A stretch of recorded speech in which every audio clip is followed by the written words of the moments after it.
Bueno, en primer lugar, gracias por la invitación, Paco. Siempre es un placer estar aquí en esta casa.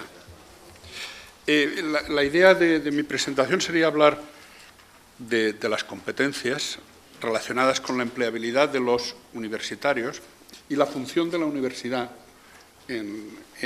para mejorar esas competencias.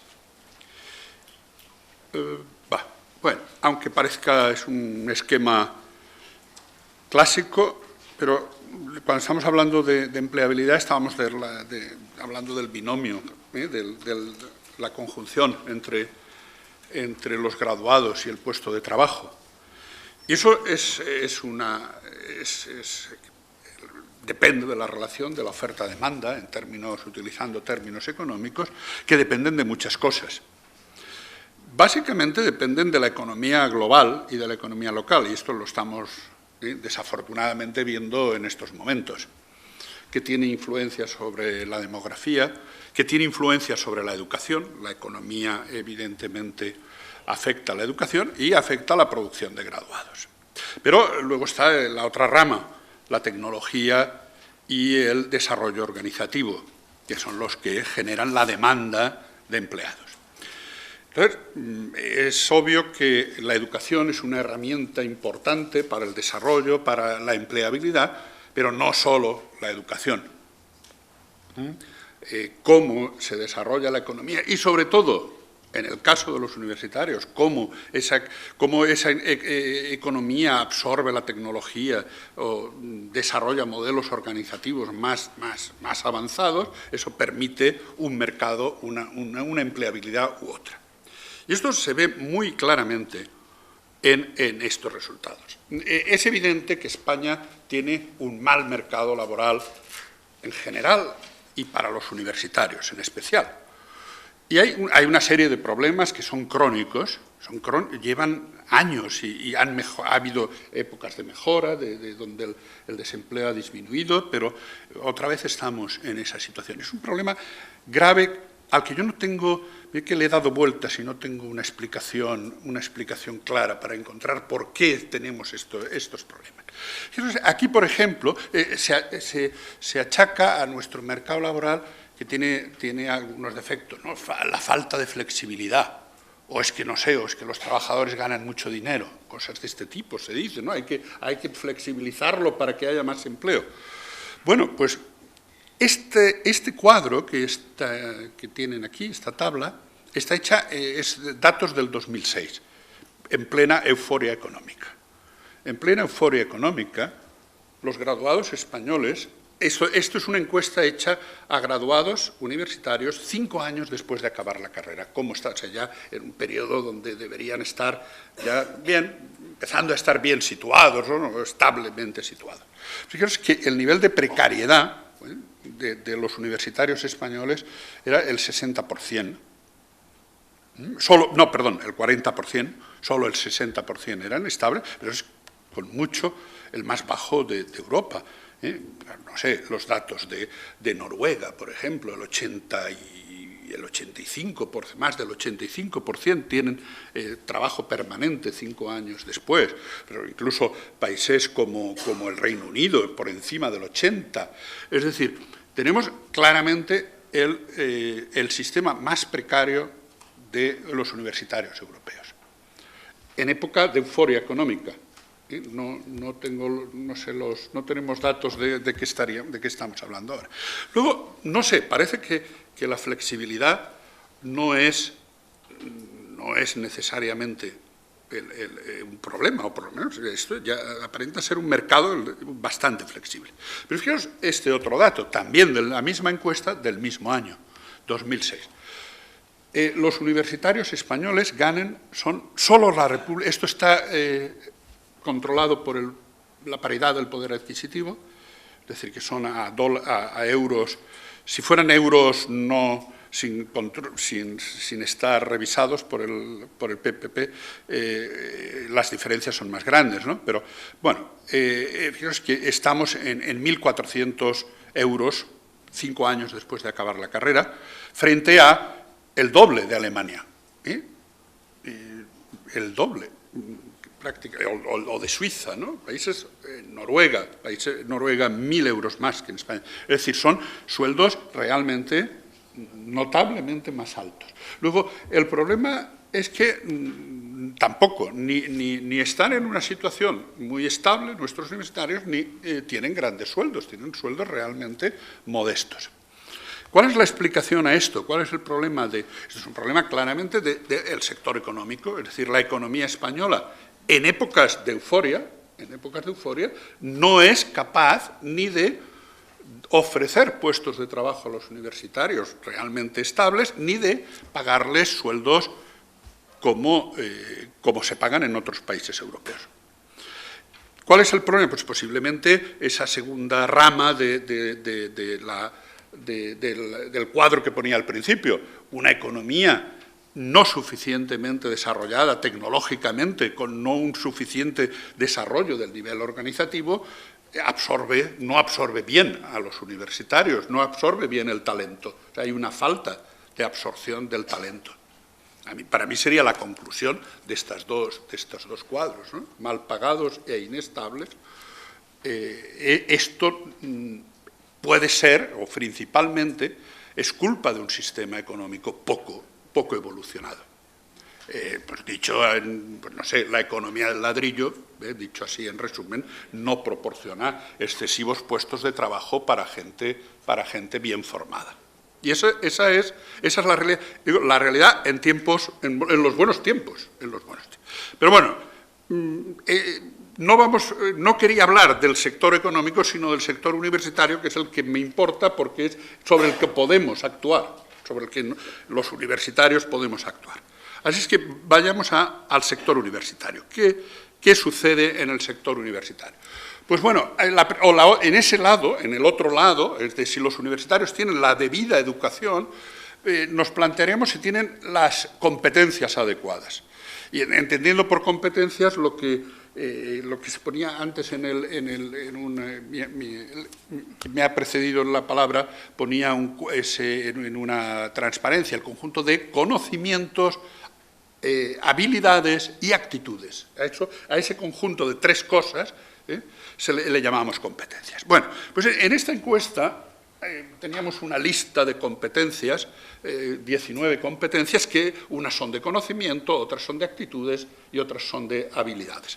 Y las hacíamos puntuar de 1 a 7 y les preguntábamos, a ver, en tu puesto de trabajo, ¿cuál es la exigencia de esta competencia? ¿Qué exige tu puesto de trabajo? Esa era una pregunta, y otra pregunta era, ¿la universidad en qué medida te proporcionó esa competencia? Bueno, pues lo que presento aquí es la diferencia con datos españoles. Esta es una encuesta europea, datos españoles son 5.500 encuestados, es decir, es una encuesta sólida. Encontramos esto. Los universitarios españoles señalan estas como las mayores deficiencias de las universidades. Claro, es que la mayor de todas era la capacidad para utilizar herramientas informáticas. Es verdad que esta encuesta se hace 5 años después de acabar la carrera, posiblemente, es decir, es gente que estudió hace 10 años ya. Posiblemente este déficit haya cambiado. Ahora quizá ya los universitarios no tengan esa deficiencia. Pero, por ejemplo, capacidad para hacer valer su autoridad, capacidad para negociar, capacidad para hacerse entender, capacidad para rendir bajo presión, capacidad para usar el tiempo de forma efectiva, capacidad para coordinar actividades. Son casi 2 puntos de deficiencia en una escala de 7, es decir, marcan como deficiencias muy importantes de las universidades. Fijaros que todas las que están, hay mucha deficiencia, por encima entre 1,5 y 2, todas son básicamente habilidades y actitudes, no hay conocimientos. Realmente los conocimientos tienen muchas menos deficiencias, por ejemplo, y las que menos deficiencias tienen son capacidad para adquirir con rapidez nuevos conocimientos, lo cual es positivo. Nuestros universitarios tienen esa buena capacidad, ¿no?, de aprender, lo cual, bueno, es negativo todo. todas, pero bueno, es la menos negativa de todas, o conocimientos de otras áreas, disciplinas, es decir, el dominio de área o disciplina está en una situación intermedia. Bueno, en general hay un déficit de competencias en la universidad. Esto es lo que deduciríamos de esta tabla. Y nos preguntaríamos, bueno, ¿qué habría que hacer o qué podríamos hacer para mejorar esas competencias, para mejorar la formación que las universidades dan? Bueno, si pensamos en la universidad como una fábrica que está produciendo competencias, pues ahí es el resultado de muchos elementos. Bueno, los estudiantes, claro, los estudiantes tienen más talento, menos talento, tienen familias que les apoyan, que no les apoyan, ahí está toda la variedad. Los recursos educativos, ahí depende del tipo de disciplina. Pero yo me iría a centrar en algo que podemos manejar, que son los métodos de enseñanza. ¿En qué medida los métodos de enseñanza afectan a la formación de competencias?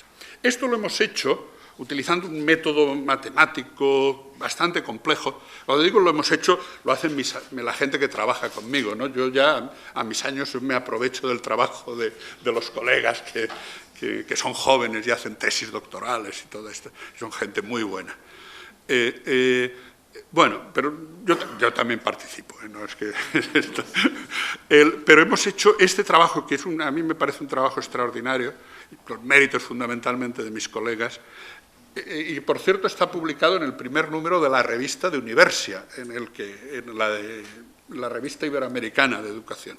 Hay un trabajo publicado. Bueno, en este trabajo lo que hacemos es, vamos a ver las competencias como variable dependiente y introducimos toda una serie de otras variables, métodos que se utilizan en las universidades, porque preguntábamos a esto, ¿cuáles los métodos predominantes de aprendizaje que se han usado en tu universidad? Preguntábamos esto y introducías muchísimas otras variables familiares, todas las características variables de control que podíamos. Y al final, aplicado ese método, encontrábamos qué competencias son las que se ven afectadas por determinados métodos de aprendizaje. ¿Qué competencias mejoran por determinados métodos de aprendizaje? Y aquí tienen esta tabla que realmente a mí me parece un resultado sorprendente. Bueno, no sorprendente, perdón, llamativo. No sorprende si uno lo piensa un poco. Si uno aplica los métodos en la universidad, si uno aplica los métodos de aprendizaje basado en competencias, se desarrollan, mejoran todas las competencias. Las 19 competencias mejoran, hay un incremento positivo significativo. El rojo, el cuadradito rojo, es que el resultado era estadísticamente significativo. Es decir, si utilizamos ese método, todas las competencias mejoran. Si utilizamos el método del profesor como fuente principal de información, no mejora nada. Ninguna competencia mejora. Es decir, el método basado en el profesor dando clase, explicando, no mejora ninguna de las competencias. No digo que el profesor no sirva para nada, por supuesto. El profesor como fuente exclusiva, como fuente principal, ese método de un profesor, no hay ninguna mejora significativa. Por ejemplo, lo de pruebas objetivas, los exámenes tipo test, que ahorran tanto tiempo y todo esto, ese tipo no mejora ninguna competencia. Los trabajos escritos, que son otra herramienta muy utilizada, mejora la redacción de informes y el trabajar con otras personas, porque supongo que se hacen en grupo. Por ejemplo, el asistir a clase, la mera asistencia a clase, o sea, les decía, lo importante es asistir a clase.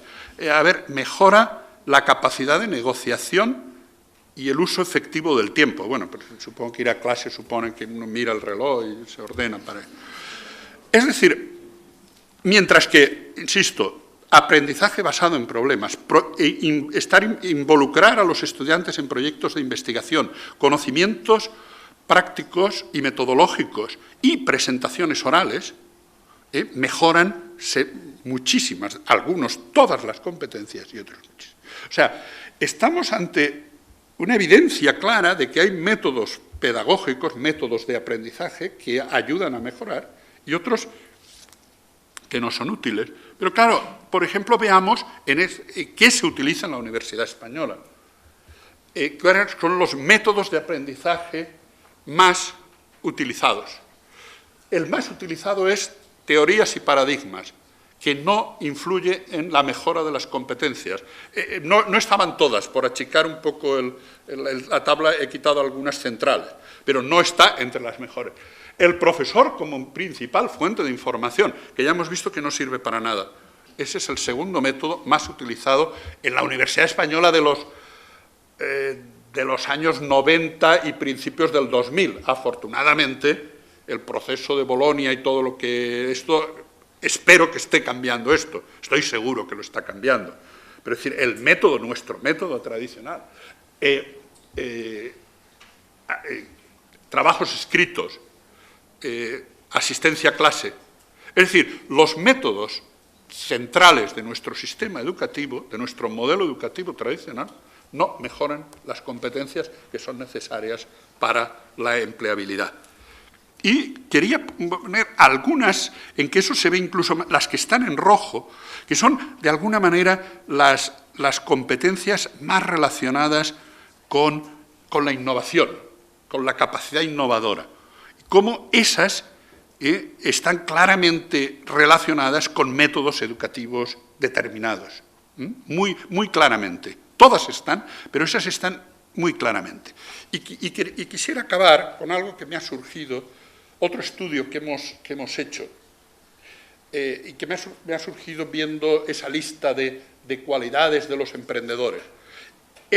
No tengo las transparencias, pero es un estudio semejante a este. Pero ahí la variable era qué individuos realizan trabajos innovadores en las empresas.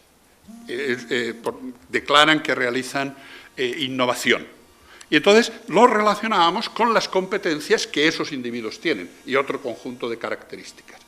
Y encontrábamos un hecho muy significativo, era que los innovadores tienen algunas competencias sobresalientes. Por ejemplo, la de movilizar las capacidades de otros y la de detectar nuevas oportunidades. Esas dos competencias eran muy significativas positivamente entre los innovadores, de las personas que son capaces de innovar.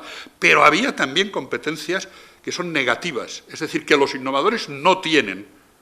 O sea, eran significativamente negativas.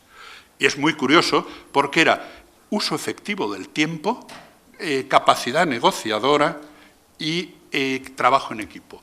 Es un resultado muy interesante. Es decir, ¿queremos innovadores o queremos buenos trabajadores? Y no es necesariamente compatible. No es necesariamente compatible. Es decir, habrá algún ideal, habrá alguno que tenga un 10, porque todo.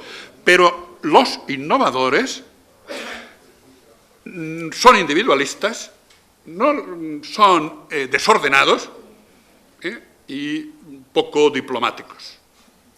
Sí, es decir, parece una esto, pero aquí necesitamos de todo tipo de gente, pero no existe el ideal, ¿no? Hoy venía en el avión leyendo que un muchacho, Pau García, que lo expulsaron de la Politécnica de Cataluña por burro, ¿no? Y ahora pues, le ponía el artículo en la revista del avión, le llamaba el Bill Gates español, que ha creado una gran empresa de informática. Este es un innovador, y es un innovador, posiblemente usaba mal el tiempo, era muy desorganizado, y la Politécnica de Cataluña bueno, Bill Gates se fue de Harvard, ¿no? O sea que... Pero que eso yo creo que muchas veces aquí, cuando se habla de empleabilidad, estamos pensando, incluso en el sistema educativo, pensando en generar buenos trabajadores. Y quizá nos olvidamos de que a veces los buenos trabajadores no son buenos innovadores. Son dos cosas que pueden ser distintas. Ojalá alguien tenga todas las virtudes, ¿no? Y esto era todo. Gracias por su atención.